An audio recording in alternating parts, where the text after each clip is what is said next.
Hello, everybody. Crystal Atkinson here, your Vibrantly You wellness coach, mentor, and friend. We are talking all things midlife and just hitting a wall. So let me know where you're at. Are you midlife? What's your biggest surprise, frustration, or challenge that has maybe caught you by surprise? I've been talking with women a lot about this topic, and one of the things that keeps coming up is the fact that women get surprised by some of the obstacles that come their way. All of a sudden, they just hit a wall with something. They were expecting life to go one way, and then all of a sudden it dovetails in another direction.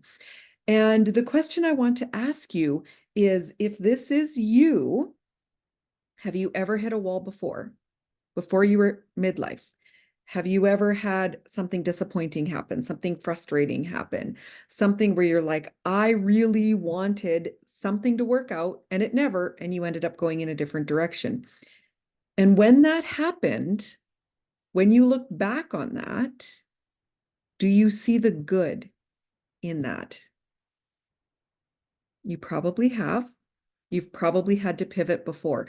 But for some reason, especially as women, we have this idea when we hit to midlife, everything's going to work out. Our marriage is going to be great. Our kids are going to be great. They're going to get into all the good schools. They're going to have this great job. Everything's going to be great. Our career is going to be advanced so far. And then we get there and we're like, life is not what I was planning it to be. I'm not as advanced in my career. Maybe my kids are jerks, or I feel like I'm disconnected from my partner, whatever it may be. Take a step back and give yourself some credit. You've overcome really hard things before. You have overcome really frustrating things before, and you will overcome this too. It's really challenging to be at midlife and not be where you expected to be. And that's okay. Perhaps it's time to adjust your expectation, to really have a heart to heart. What was I actually expecting? And am I really alone here? If my hormones are out of whack, if I'm going through a divorce, if my kids aren't going down the path I thought they would, that I always envisioned them to be going down, perhaps I'm not alone. Look around. There's probably somebody else not too far from you who has also gone through that thing. And allow yourself some grace to say, you know what? Life is just a journey. It's not a destination.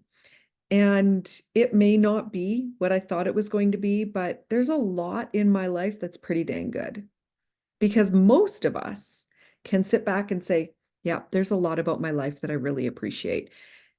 And if there's some really big things that need to change in your life, if you need to make some really big life decisions, now's the time. You get to write this next half of your life, starting right here and right now. So it's okay to pivot. In fact, we've needed to pivot many times in our life. So go ahead, give yourself permission to pivot, readjust, have a new dream, head in a new direction, release other people of expectations that you have put on them, your partners, your kids, your friends, your boss. Release them. Embrace your own power. Embrace whatever lies ahead and live your life undaunted, vibrant. Choose to see the good. Choose your life. This is your time. You no longer have to live serving everybody else around you. Okay, the key word is pivot. Who here is making a pivot? Share it below. Let's encourage each other. It's okay. That is part of life. Midlife is just life. And we've been pivoting all along, my friend.